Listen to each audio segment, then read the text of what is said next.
Tagore school बावड़ी की online class में आप सभी का फिर से स्वागत है।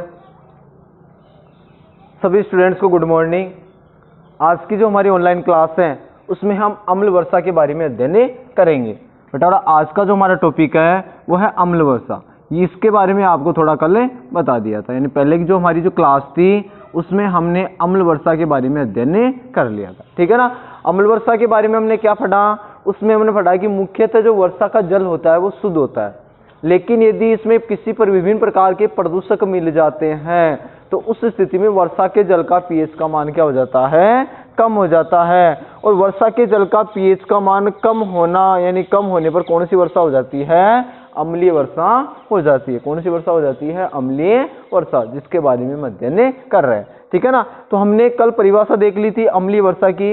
अब देखो जैसे हम बात करें कि यह जो अम्लीय वर्षा है वह हम बात करें कि नदी से लेकर जैसे हम बात करें खेतों तक, या फिर हम बात करें संपूर्ण पारिस्थितिक जो तंत्र होता है उसको भी क्या करता है, प्रभावित करता है। यदि हम बात करें कि यह जो प्रकार का जो हम अम्लीय वर्षा की बात करें तो यह अम्लीय वर्षा हम बात करें नदी से लेकर खेतों की मिट्टी तक को क्या करती है, प्रभावित करती है, यह करता है, ठीक है ना। इसके बाद में लिखेंगे, ये हम लिख सकते हैं कि यह वर्षा जल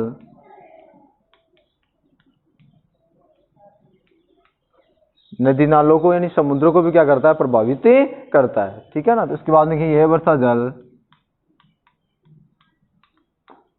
नदी से लेकर मर्दा तक को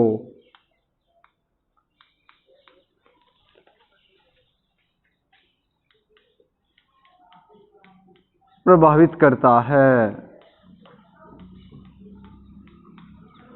ठीक है ना।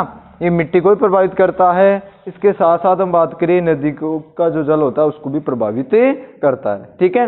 इसके बाद में देखो जैसे हम बात करें कि यह जो वर्षा जल के कारण क्या हो जाता है, मिट्टी का पीएच का मान भी कम हो जाता है। इस प्रकार इसमें जो फसल है, ठीक है ना, फसल से लेकर जैसे हम बात करें फसल है, जीव है, उससे लेकर जो संपूर्ण जो पारिस्थितिक तंत्र है वो क्या होता है, प्रभावित होता है, ठीक है ना। इसके बाद में लिखे कि इस प्रकार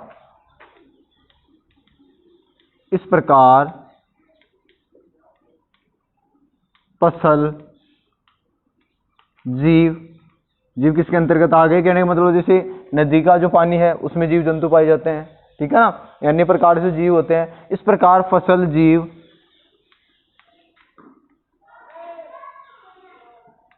से लेकर संपूर्ण पारिस्थितिकी तंत्र को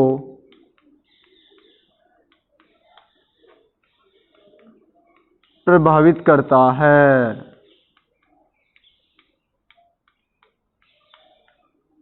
क्या करता है, प्रभावित करता है। पारिस्थितिक तंत्र के अंतर्गत क्या आ गए, सभी जैविक घटक भी आ गए और अजैविक घटक भी आ गए। वैसे बेटा और पारिस्थितिक तंत्र की परिभाषा क्या होता है कि जैविक व अजैविक घटकों से मिलकर बना हुआ जो आत्मनिर्भर जो तंत्र होता है उसे पारिस्थितिक तंत्र कहा जाता है। तो पारिस्थितिक तंत्र को भी ये क्या करता है, प्रभावित करता है। फसल को भी अम्लीय वर्षा प्रभावित करती है। साथ ही हम बात करें जो समुद्र में रहने वाले जीव है या अन्य जो बाह्य जीव होते हैं उन्हें भी अम्लीय वर्षा क्या करती है, प्रभावित करती है, ठीक है ना। अब देखो जैसे हम बात करें, ये तो क्या हो गया अम्लीय वर्षा का प्रभाव।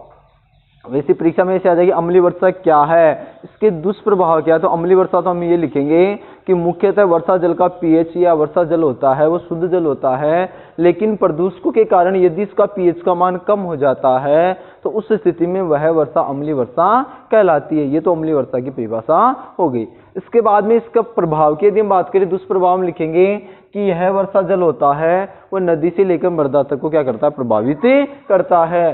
साथ ही हम बात करें कि फसल जीव से लेकर संपूर्ण पारिस्थितिक तंत्र को क्या करता है, प्रभावित करता है। या फिर अलग अलग टॉपिक बना के हम लिख सकते हैं, टॉपिक बना के लिखे तो इसके कारण क्या होता है कि जलीय जीव जंतु या विभिन्न प्रकार के जीव जंतु या पादप क्या होते हैं, प्रभावित होते हैं। साथ ही हम बात करें पादपों की प्रकाश संश्लेषण प्रक्रिया भी प्रभावित होती है, ठीक है ना। इसके कारण क्या होती है, पुरानी जो इमारतें होती है वो भी क्या हो जाती है, क्षतिग्रस्त हो जाती है। ये सारी किसके अंतर्गत पड़ेंगे, अम्लीय वर्षा के दुष्प्रभाव के अंतर्गत, ठीक है ना। तो ये हो गया किसके बारे में, अम्लीय वर्षा के बारे में। अब बेटा और इसका नियंत्रण की हम बात करें तो नियंत्रण कॉमन सेंस की बात है। जो अम्लीय वर्षा होती है वो किसके कारण होती है, प्रदूषकों के कारण। यदि प्रदूषकों पर नियंत्रण रख लिया जाए तो अम्लीय वर्षा को नियंत्रित किया जा सकता है। तो हम लिखेंगे प्रदूषकों पर नियंत्रण रखकर अम्लीय वर्षा को नियंत्रित किया जा सकता है। तो उसके बाद में हम लिखेंगे प्रदूषकों पर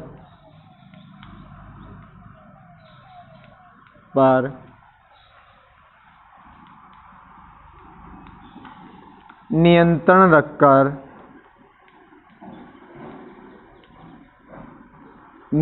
रखकर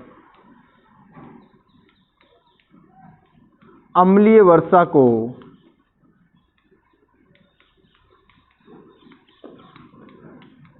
नियंत्रित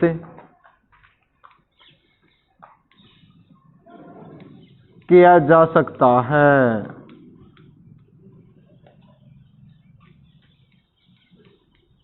ठीक है ना। ये किसके बारे में हो गया, अम्ल वर्षा के बारे में हो गया। ठीक है ना। दैनिक जीवन में जो उपयोग है, उद्धरण अम्लता हमने देख ली, दंत से हमने देख लिया, कीटों का डंक देख लिया, 4 नंबर का अम्ल वर्षा हो गई। लास्ट जो टॉपिक है वो 5 नंबर है, जिसे हम बात करें वो है मृदा का पीएच। ठीक है ना। मृदा के पीएच की हम बात करें तो किसी प्रकार की जो मृदा है उसका पीएच का मान ज्ञात करके ही हम क्या कर सकते हैं, फसल उगा सकते हैं, यानी उस फसल का चयन किया जा सकता है। यानी किसी भी मृदा का पीएच का मान ज्ञात करके हम क्या कर सकते हैं, फसल का चयन किया जाता है। ठीक है ना, जिससे फसल का उत्पादन क्या हो, अच्छा हो। ठीक है। अब बेटा और देखो, जैसे हम बात करें मुख्यतः यदि हम बात करें जो मृदा है उसका पीएच का मान लगभग 7 के आसपास होना चाहिए। मृदा क्या होनी चाहिए, उदासीन होनी चाहिए। आपको बेटा और मैंने पहले बताया था, एक बुझा हुआ चूना जो हमने पढ़ा था उसमें मैंने बताया था कि यदि मृदा का जो पीएच की मान करे उसका मान कम हो जाता है, या यदि बात करें मृदा अम्लीय हो जाती है, तो उस स्थिति में हम क्या डाल सकते हैं, CaOH का होल ट्वाइस उसमें बुझा हुआ चूना डाल सकते हैं, या संगमरमर की हम बात करें वो उसमें क्या किया जाता है, डाला जा सकता है। ठीक है ना, जिसके कारण जो पीएच का मान क्या हो जाता है, उदासीन हो जाता है, और उस स्थिति में क्या हो जाती है, फसल अच्छी तैयार हो जाती है। तो उसमें हम क्या लिखेंगे कि किसी भी मृदा का पीएच का मान ज्ञात करके, यानी उसकी क्या की जाती है, उसके अनुसार फसल को उगाया जाता है या फसलों का चयन किया जाता है। तो हम लिखेंगे इसमें मृदा की पीएच का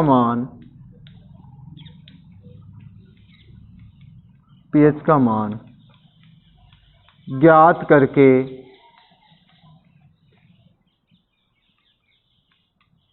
उचित फसल का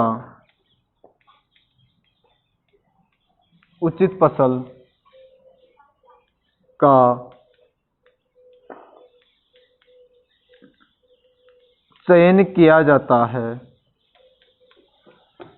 उचित फसल का चयन किया जाता है, जिससे फसल उत्पादन में वृद्धि हो सकती है। ठीक है ना। इसलिए किसका निर्धारण किया जाता है, पीएच का निर्धारण किया जाता है। यानी कहने का मतलब है जो भी पीएच का मान ज्ञात किया जाता है उसके कारण क्या होती है, फसल जो होती है वो क्या होती है, अच्छी होती है। ठीक है ना। साथ ही हम बात करें कि पीएच के अनुसार ही, यानी जिस प्रकार की उसकी पीएच है उसके अनुसार ही किसका चयन किया जाता है, उर्वरक का चयन भी किया जाता है, जिससे फसल उत्पादन में वृद्धि हो सकती है तथा सही या उचित उर्वरक का चयन किया जा सकता है। ठीक है ना। इससे जो उर्वरक है उसका भी सही प्रकार से चयन किया जा सकता है, किसका निर्धारण करके, मृदा में पीएच का निर्धारण करके। ठीक है ना। ये तो बेटा और क्या हो गया, दैनिक जीवन में पीएच का महत्व है उसके बारे में अध्ययन हो गया। अब बेटा अगला जो टॉपिक पढ़ेंगे वो पढ़ेंगे दैनिक जीवन में कुछ उपयोगी यौगिक, यानी विभिन्न प्रकार के जो रासायनिक यौगिक होते हैं उनका दैनिक जीवन में क्या उपयोग है उसके बारे में अध्ययन करेंगे। ठीक है ना, तो ये आपने दोनों समझ लिए होंगे। मृदा का पीएच हो गया और इसके पहले क्या हो गया, अम्लीय वर्षा। ठीक है, अब इसके बाद में जो अगला जो टॉपिक पढ़ेंगे वो पढ़ेंगे,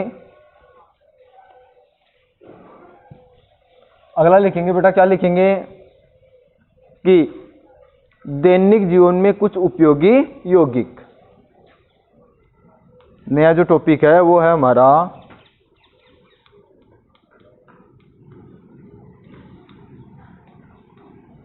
दैनिक जीवन में कुछ उपयोगी यौगिक। कुछ यौगिकों के बारे में पढ़ेंगे जो हमारे दैनिक जीवन में इंपॉर्टेंस रखते हैं। ठीक है ना, सबसे पहले एक नंबर पढ़ेंगे सोडियम क्लोराइड NaCl। एक नंबर हम क्या पढ़ेंगे, सोडियम क्लोराइड, जिसका रासायनिक सूत्र क्या होता है बेटा, और NaCl। ये क्या होता है, सोडियम क्लोराइड, जिसका साधारण नाम क्या होता है, नमक। ठीक है ना, इसके बारे में क्या करेंगे, हम अध्ययन करेंगे। बेटा ये क्या होता है, मुख्यतः उदासीन लवण होता है। उदासीन लवण हमने पीछे पढ़ा था, आर्यनीय संकल्पना में भी हमने थोड़ा सा पढ़ा था कि यदि लवण का जो निर्माण होता है वो अम्ल क्षार होता है, वो क्रिया करता है तो लवण का निर्माण होता है। लेकिन ये सोडियम क्लोराइड जिसे साधारण नाम होता है नमक, वह क्या होता है, उदासीन लवण होता है। तो उदासीन लवण का मतलब क्या हो गया कि इसका जो निर्माण होता है वह प्रबल अम्ल व प्रबल क्षार के द्वारा होता है। ठीक है ना, प्रबल अम्ल और प्रबल क्षार यदि क्रिया करते हैं तो उसी कारण क्या होता है, उदासीन लवण का निर्माण होता है, NaCl। मैं थोड़ा सा आपको रफली तरीके से बता देता हूँ कि जैसे NaOH समझने के लिए सोडियम हाइड्रोक्साइड ये प्रबल क्षार होता है, प्लस HCl हाइड्रोक्लोरिक अम्ल ये प्रबल अम्ल होता है। ये दोनों यदि इस प्रकार से क्रिया करें Na+OH- H+ और Cl-, तो ये इसके पास, ये इधर इसके पास, तो किसका निर्माण हो जाएगा, NaCl sodium chloride plus H2। और यानी कहने का मतलब क्षार और अम्ल यदि आपस में क्रिया करते हैं तो लवण व जल का निर्माण हो जाता है। इस प्रकार की जो प्रक्रिया होती है वो क्या कहलाती है, उदासीनीकरण प्रक्रिया कहलाती है। अम्ल और क्षार यदि आपस में क्रिया करे तो लवण व जल का निर्माण होता है। इस प्रकार की जो प्रक्रिया प्रोसेस कहलाती है वो क्या कहलाती है, उदासीनीकरण विक्रिया कहलाती है, जो हमने पीछे पढ़ भी लिया है। ठीक है ना, तो ये क्या होता है, एक उदासीन लवण होता है, इसका पीएच का मान कितना होता है, 7 होता है। अब देखो जैसे हम बात करें कि नमक मुख्यतः कैसे प्राप्त किया जाता है, तो हम जैसे हम पढ़ते हैं कि समुद्र का जल खारा होता है, तो खारा जल जो समुद्र का जल होता है उससे क्या प्राप्त किया जाता है, नमक प्राप्त किया जाता है। अब देखो इस प्रकार का जो नमक होता है उसमें विभिन्न प्रकार की अशुद्धियां होती है, वो मैग्नीशियम क्लोराइड की हो सकती है, कैल्शियम क्लोराइड की हो सकती है।